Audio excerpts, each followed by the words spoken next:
విద్యార్థులారా, కొత్త సెషన్కు స్వాగతం. మునుపటి సెషన్లో మీరు గ్రామ పంచాయతీ అంటే ఏమిటి మరియు వాటి విధుల గూర్చి నేర్చుకున్నారు. 6వ తరగతి సాంఘిక శాస్త్రం పాఠమైన పట్టణ ప్రాంతాలలో స్థానిక స్వయం పరిపాలన గురించి తెలుసుకుందాం.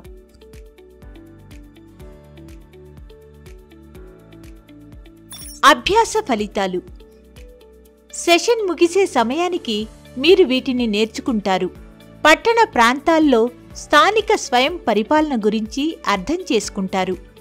పట్టణ స్థానిక సంస్థలు ఎలా పనిచేస్తాయి మరియు వాటికి నిధులు ఎలా లభిస్తాయో అర్థం చేసుకుంటారు. కీలక పదాలు: ప్రజా సౌకర్యాలు, ప్రభుత్వం అందించే సౌకర్యాలు, మున్సిపల్ కౌన్సిల్, మున్సిపాలిటీలో పాలక మండలి, మున్సిపల్ కార్పొరేషన్, మున్సిపల్ కార్పొరేషన్లో పాలక మండలి,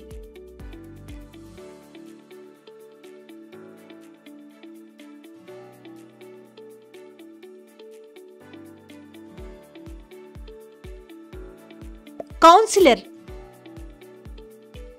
మున్సిపల్ కౌన్సిల్లో వార్డు ప్రతినిధి,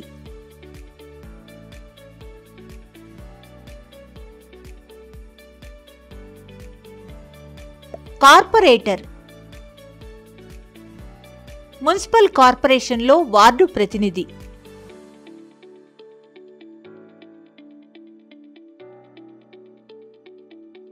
భావనా పటాన్ని పరిశీలించండి.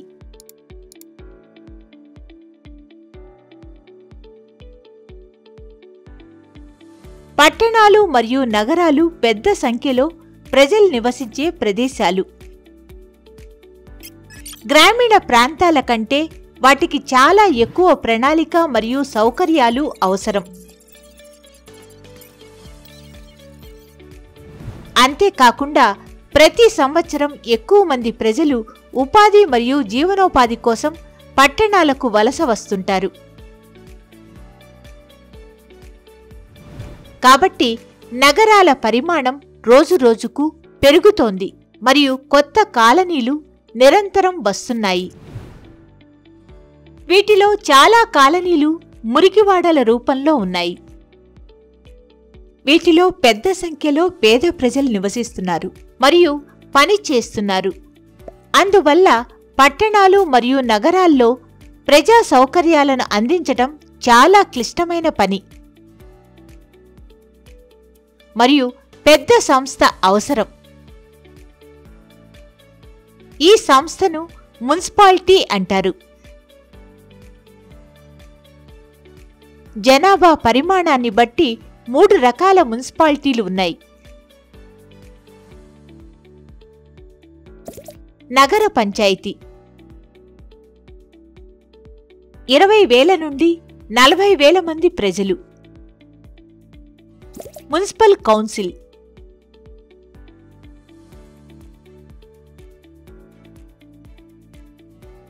40,000 నుంచి 3 లక్షల మంది ప్రజలు. మరియు మున్సిపల్ కార్పొరేషన్ 3 లక్షల కంటే ఎక్కువ మంది ప్రజలు. మున్సిపాలిటీల ఏర్పాటు గురించి మనం అర్థం చేసుకుందాం. గ్రామ పంచాయతీల మాదిరిగానే మున్సిపాలిటీలు కూడా ఎన్నికల ద్వారానే ఏర్పాటవుతాయి. పట్టణ ప్రాంతాలు కూడా వార్డులు మరియు డివిజన్లుగా విభజించబడ్డాయి. ప్రజలు ప్రజాప్రతినిధులుగా ఎన్నుకోబడతారు. ఈ ప్రతినిధులను మున్సిపల్ పట్టణాల్లో కౌన్సిలర్లు అని, కార్పొరేషన్ నగరాల్లో కార్పొరేటర్లు అని అంటారు. వార్డు కౌన్సిలర్లు కాకుండా సంస్థకు నాయకత్వం వహించే మేయర్లు లేదా చైర్మన్లు కూడా ఉన్నారు.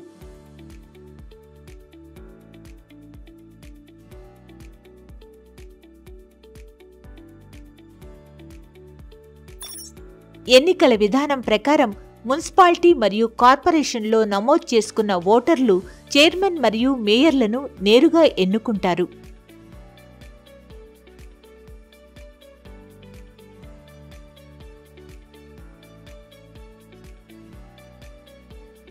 నగర పంచాయతీ.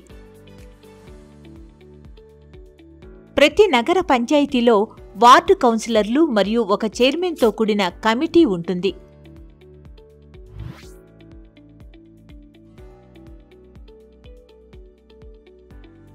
దీనిలో కనీసం 10 మంది ఎన్నికైన వార్డు సభ్యులు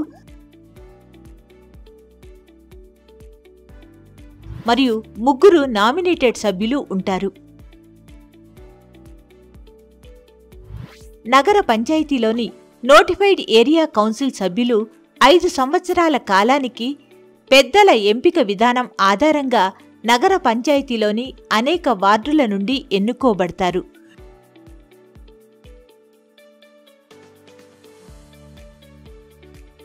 షెడ్యూల్ కులాలు, షెడ్యూల్ తెగలు, వెనుకబడిన తరగతులు మరియు మహిళలకు రిజర్వేషన్లు ఉన్నాయి. నగర పంచాయతీలోని ఎన్నికల వార్డు నుండి కౌన్సిలర్లు లేదా వార్డు సభ్యులను ప్రత్యక్ష ఎన్నికల ద్వారా ఎన్నుకోబడతారు.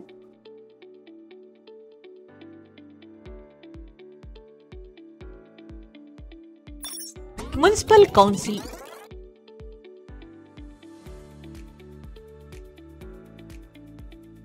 ప్రతి మున్సిపాలిటీలో కౌన్సిలర్లు మరియు నామినేటెడ్ సభ్యులుగా పిలువబడి ఎన్నుకోబడిన సభ్యులతో మున్సిపల్ కౌన్సిల్ ఉంటుంది.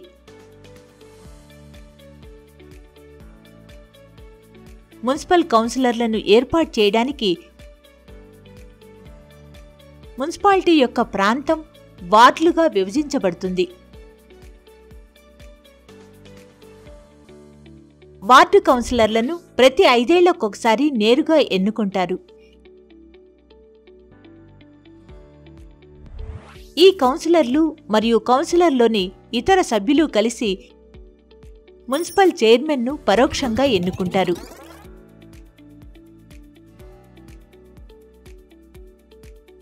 Municipal corporation. ప్రతి మున్సిపల్ కార్పొరేషన్లో కార్పొరేటర్లు మరియు నామినేటెడ్ సభ్యులుగా పిలువబడే ఎన్నికైన సభ్యులు ఉంటారు. మున్సిపల్ కార్పొరేషన్ ఏర్పాటు చేయడానికి మున్సిపల్ కార్పొరేషన్ యొక్క ప్రాంతం డివిజన్లుగా విభజించబడుతుంది. వార్డు కార్పొరేటర్లను ప్రతి 5 ఏళ్లకొకసారి నేరుగా ఎన్నుకుంటారు. ఈ కార్పొరేటర్లు మరియు ఇతర కార్పొరేటర్ సభ్యులు కలిసి పరోక్షంగా మున్సిపల్ కార్పొరేషన్ మేయర్ని ఎన్నుకుంటారు. పట్టణ స్థానిక సంస్థలు ఎలా పనిచేస్తాయి? మున్సిపాలిటీకి నీటి సరఫరా,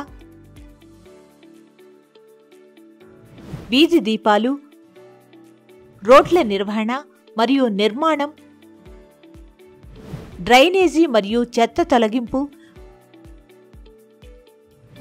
పాఠశాలల నిర్వహణ, రేషన్ దుకాణాలు, ఆసుపత్రులు మొదలైన అనేక పనులు నిర్వహించాల్సి ఉంటుంది. కొత్త అభివృద్ధి పనులు చేపట్టడంతో పాటు ఇప్పుడు ఇదంతా కొందరి వల్లనో లేదా కార్పొరేషన్ లేదా కౌన్సిలర్ల వల్ల మాత్రమే సాధ్యం కాదు. ఇందుకోసం మున్సిపాలిటీలు పెద్ద సంఖ్యలో కార్మికులు,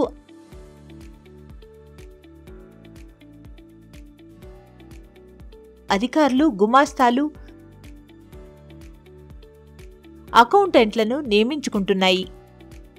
ప్రతి మున్సిపాలిటీలో అనేక విభాగాలు ఉన్నాయి. ప్రతి విభాగానికి ఆ విభాగానికి సంబంధించిన సిబ్బంది సరైన పనికి బాధ్యత వహించే అధికారి నేతృత్వంలో పనిచేస్తారు. ఉదాహరణకు నీటి సరఫరా విభాగం, విద్యుత్ శాఖ, విద్యాశాఖ, చెత్త పారవేసే విభాగం మొదలైనవి ఉంటాయి. కౌన్సిలర్లు ప్రజలతో సన్నిహిత సంబంధాలను కలిగి ఉండి వారి అవసరాలు, సమస్యలు తెలుసుకుని మున్సిపాలిటీ సమావేశాల్లో చర్చిస్తున్నారు. వివిధ రకాల పనులు చేసేందుకు పురపాలక సంఘంలో అనేక కమిటీలు ఉంటాయి మరియు ఆ కమిటీలకు కౌన్సిలర్లను కేటాయిస్తారు.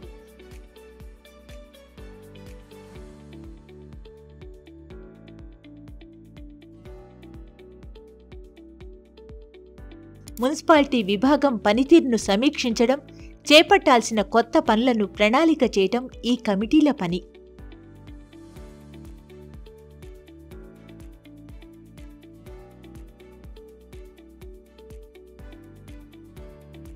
మున్సిపాలిటీ సమావేశంలో చర్చించి ఆమోదం కోసం ప్రతిపాదనలు సిద్ధం చేస్తారు.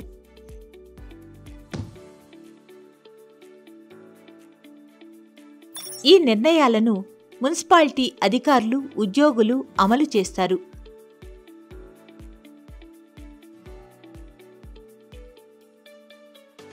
వార్డు కౌన్సిలర్లు లేదా కార్పొరేటర్లు నిర్ణయాలు తీసుకునే సమయంలో వారి వార్డుల అవసరాలను కౌన్సిల్ ముందు ఉంచుతారు.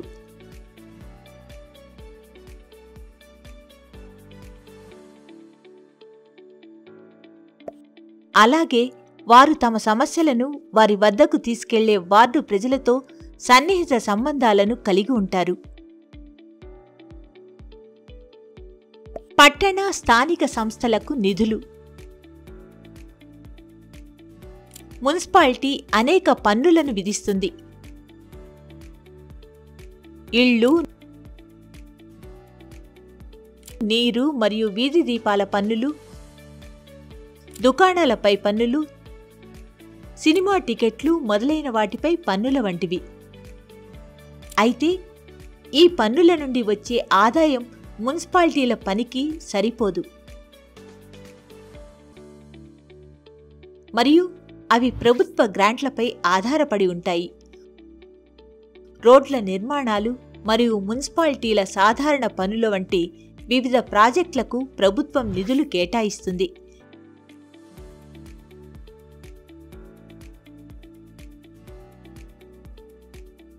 కాబట్టి చిన్న పట్టణాల నుండి పెద్ద నగరాల వరకు పట్టణ ప్రాంతాలను నిర్వహించటంలో మున్సిపాలిటీలు ఎంత కీలకమో ఈ వీడియోలో చూశారు. ఎన్నికైన ప్రతినిధుల ద్వారా మౌలిక సదుపాయాలు, ప్రజా సేవలు మరియు పాలన వంటి అనేక రకాల బాధ్యతలను అవి నిర్వహిస్తాయి.